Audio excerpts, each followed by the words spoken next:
बिस्मिल्लाहिर्रहमानिर्रहीम। Dear students, अस्सलाम वालेकुम।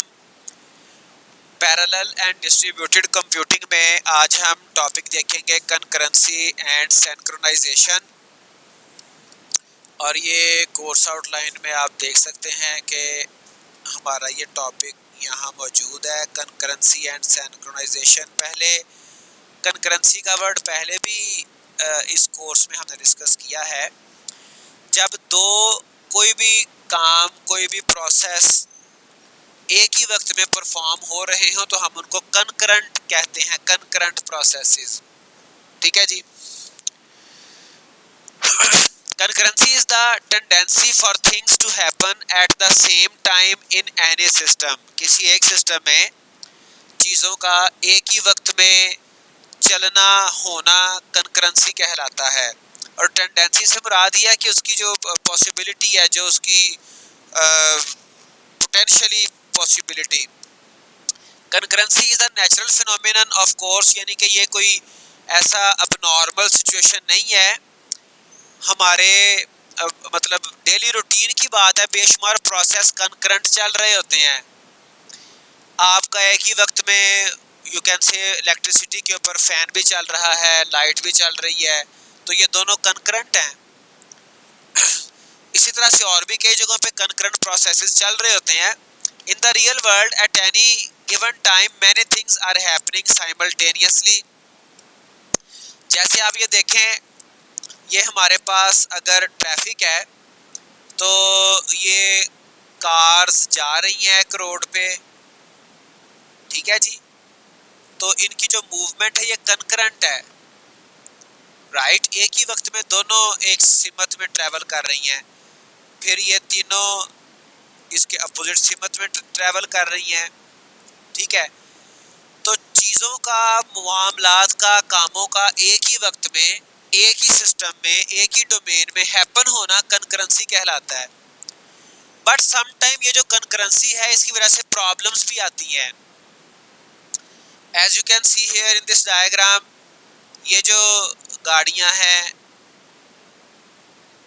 ये वाली ये इधर को आ रही है, ये गाड़ी इधर जा रही है। ये दरमियान में आपका एक जिसे हम कहते हैं चौक, ये चौक बन रहा है, ठीक है जी। ये गाड़ी इधर जा रही है और ये इधर से आ रही है गाड़ी। अब यहाँ पर ये जो एरिया है ना, ये सेंटर वाला चौक वाला एरिया, ये प्रॉब्लमेटिक एरिया है। यहाँ पर कोई सिंक्रोनाइजेशन होनी चाहिए, कोई ना कोई कमिटमेंट होनी चाहिए किस गाड़ी ने कब इस पाथ को, कॉमन पाथ को यूज करना है, ठीक है। कोई ना कोई यहाँ पे चेक एंड बैलेंस होना चाहिए, जिसको मेंटेन करने के लिए आपको पता है कि सिग्नल्स भी वर्क कर रहे होते हैं और सम टाइम ट्रैफिक वार्डन भी वहाँ पे अवेलेबल होते हैं, ठीक है जी। तो यही सेम सिचुएशन कंप्यूटर साइंसेज में भी आ जाती है। अब ये जो एरिया है इसको हम क्या कह सकते हैं? It is a resource, it is a resource. दरमियान में ये रिसोर्स है। और ये जो कार हैं, गाड़ियां हैं सारी डिफरेंट, ये आपके यू कैन से कि डिफरेंट ऑब्जेक्ट्स हैं या डिफरेंट प्रोसेसेस हैं जो इस रिसोर्स को यूज करना चाह रहे हैं। ये गाड़ियां इस रास्ते को यूज करना चाह रही हैं। कंप्यूटर में क्या होता है, आपके प्रोसेसेस हैं, आपके थ्रेड्स हैं, वो किसी रिसोर्स को यूज करना चाह रहे होते हैं, लेकिन वो रिसोर्स कॉमन होता है, शेयर्ड होता है। तो अगर रिसोर्सेज कम हो और प्रोसेसेस ज्यादा हो तो वहां पे कोई ना कोई अंडरस्टैंडिंग, कोई ना कोई कमिटमेंट की जरूरत होती है। That commitment is called synchronization, right. When dealing with concurrency issues in software system, there are generally two aspects that are important. Being able to detect and respond to external events occurring in a random order. पहले हमने वो detect करने होते हैं events जो कि randomly respond कर रहे हैं, जो कि एक्सटर्नल इवेंट्स अकर कर रहे हैं, पहले उनको हमने डिटेक्ट करना होता है। Ensuring that these events are responded to in some minimum required interval. वो अपना जो भी उनकी कंप्यूटेशन है, जो भी उनका रिस्पॉन्स है, जो भी उनकी यूटिलाइजेशन है, वो मिनिमम टाइम में मुकम्मल करें। बात समझ आई?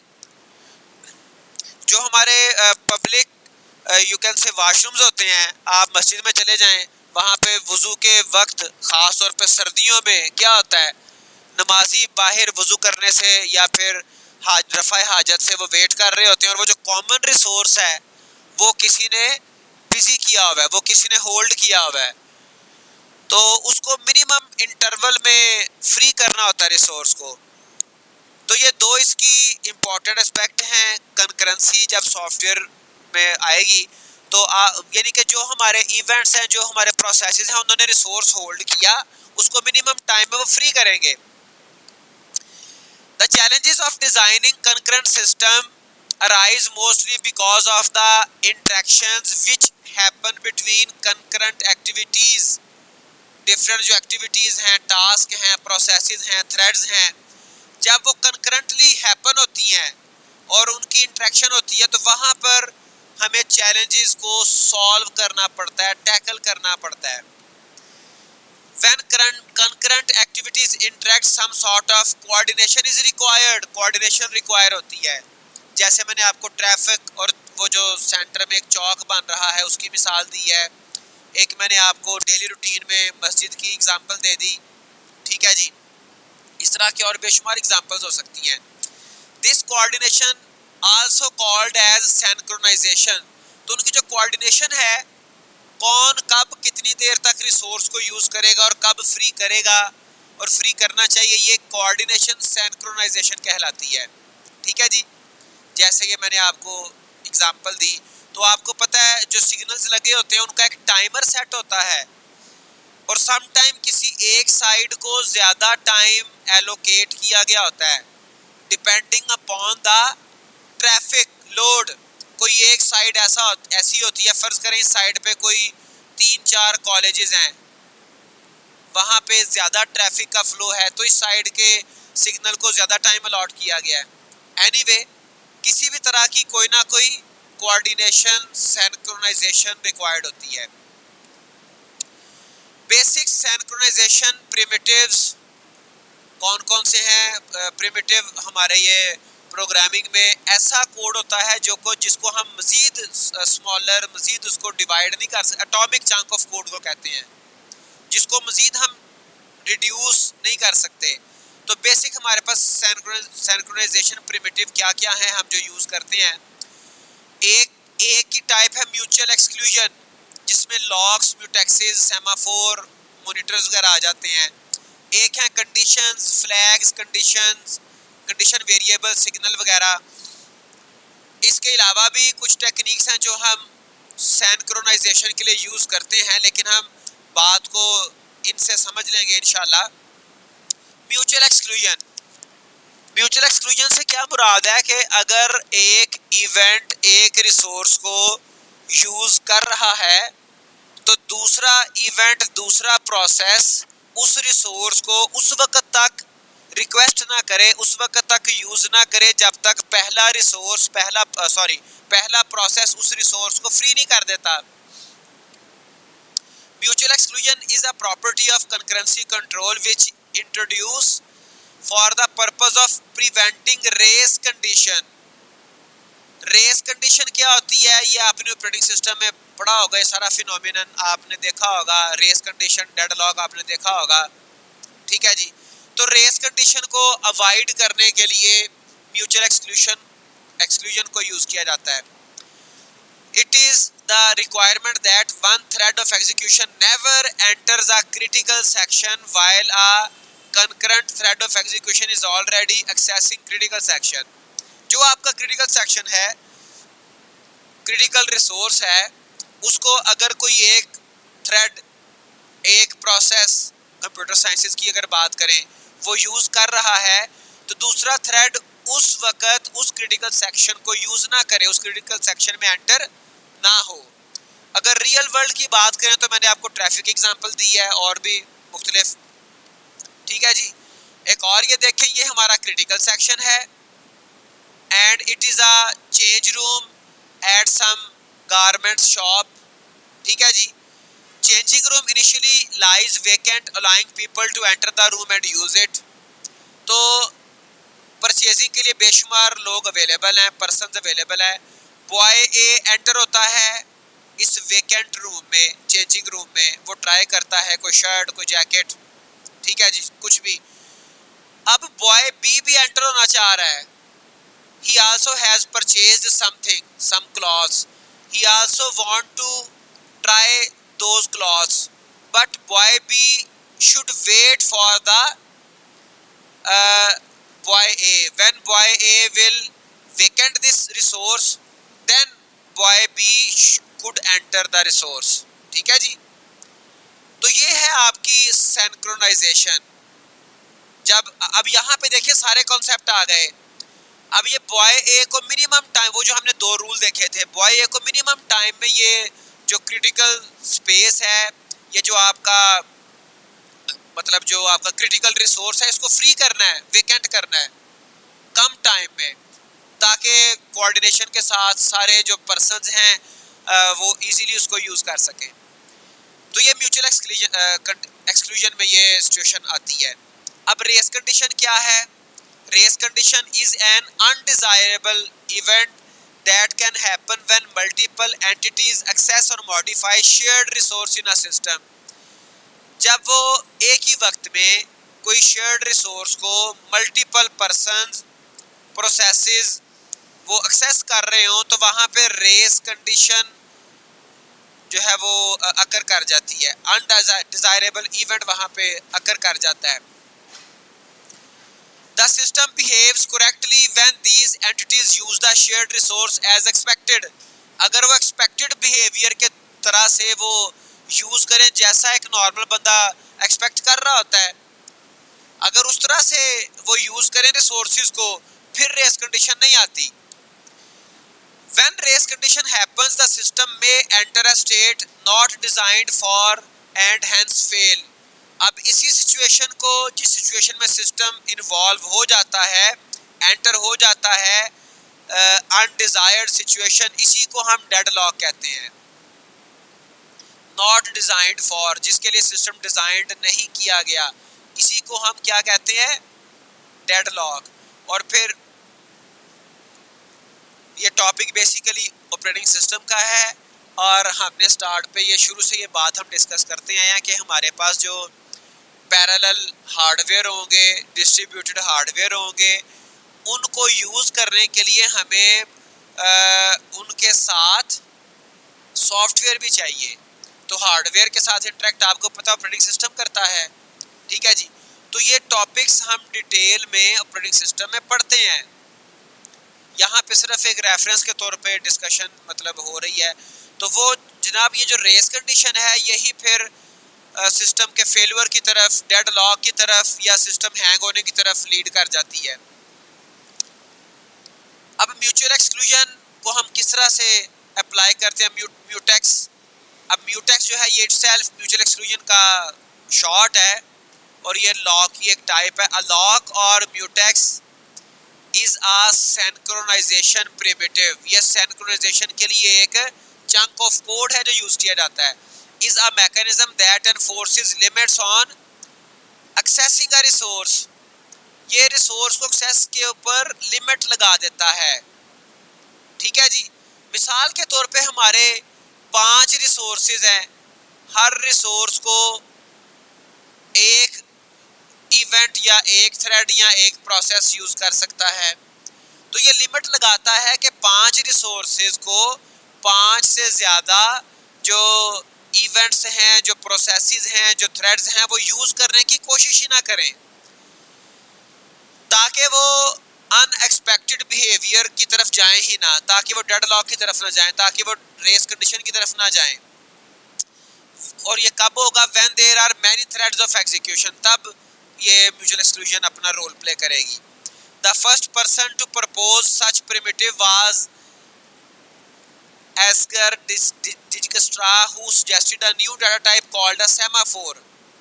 सेमाफोर आमतौर पे एक इसने ये प्रपोज किया था फर्स्ट टाइम। सेमाफोर एक वेरिएबल होता है जो क्या करता है, जो ये रिसोर्सेज के ऊपर चेक एंड बैलेंस रखता है कि हमारे टोटल रिसोर्सेज कितने थे, उनमें से कितने इस वक्त यूज हो रहे हैं और कितने अभी वेकेंट अवेलेबल हैं। तो वो जो वेकेंट हैं वो असाइन करता जाएगा अनटिल अनलेस आपके जो रिसोर्सेज वो फुली यूटिलाइज हो रहे होंगे। अब अगर कोई नया इवेंट, नया थ्रेड, नया प्रोसेस वो मज़ीद रिसोर्स को रिक्वेस्ट करेगा तो ये जो सेमाफोर है, ये जो म्यूचुअल एक्सक्लूजन पूरा मैकेनिज्म है, ये उसको अलाउ ही नहीं करेगा दैट रिसोर्स। ठीक है, अनटिल अनलेस कोई प्रीवियस थ्रेड वो जिसने रिसोर्स होल्ड किया हुआ था वो रिसोर्स को फ्री नहीं करता। ठीक है, तो ये सारा मैकेनिज्म हम देखते हैं इसको। A semaphore is an integer variable that supports an atomic test and set operation। वो टेस्ट करता है कि हमारे जो रिसोर्सेज हैं वो फुल यूटिलाइज तो नहीं हो रहे, कोई फ्री रिसोर्स है कि नहीं, और अगर फ्री है तो फिर उसको वो असाइन करता है, फिर सेट करता है।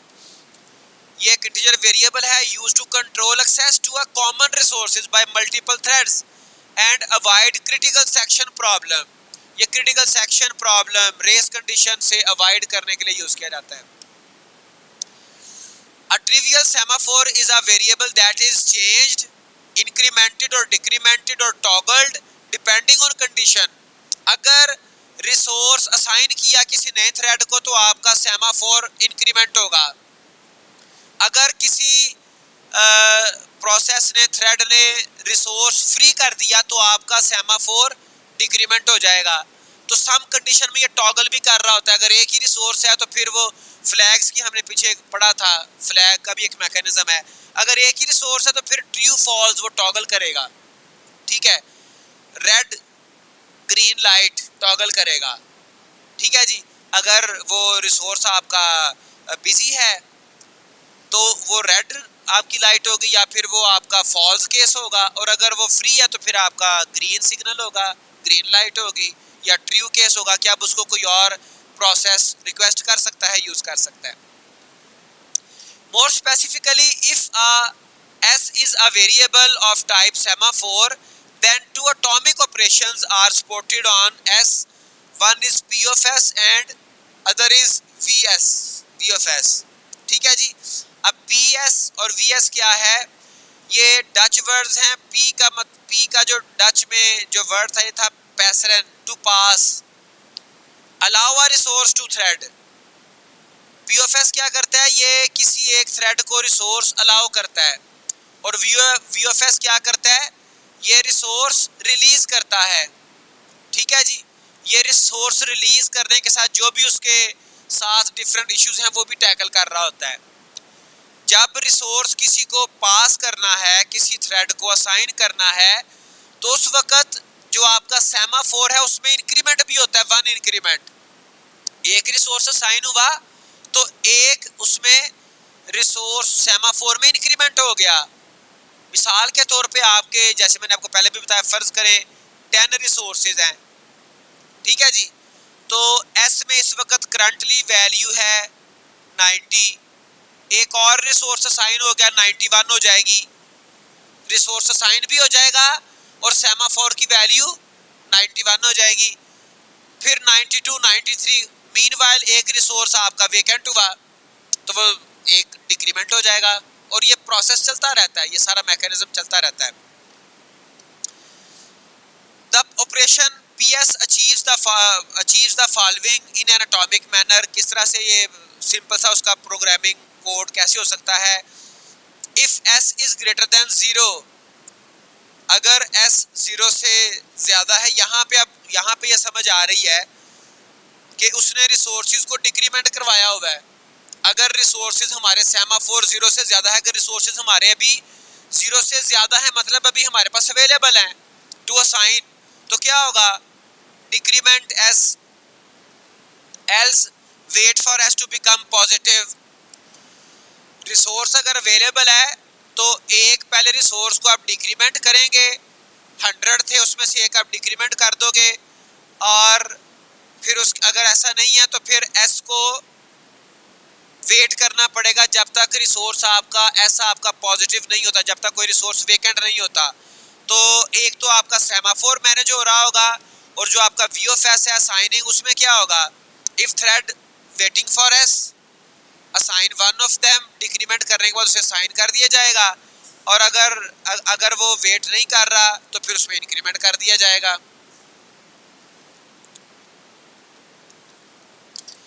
इसको ज़रा दोबारा देख लें। फ़र्ज़ करें ये हमारे पास सेमाफोर जो हमारे पास रिसोर्सेज हैं एस में वो काउंट हो रहे हैं। सेमाफोर की वैल्यू अगर तो 0 से ज़्यादा है, मतलब 2 है, 3 है, 4 है, इट मीन्स के हमारे रिसोर्सेज अभी अवेलेबल हैं। ठीक है जी। अगर तो S ग्रेटर देन 0 है तो फिर रिसोर्स असाइन करने से पहले डिक्रीमेंट कर देना है। ठीक है, रिसोर्स को डिक्रीमेंट करना है before assigning to the thread. और अगर ये 0 से ज़्यादा नहीं है तो फिर क्या करना है, फिर वेट करना है कि कोई एक रिसोर्स फ्री हो जाए।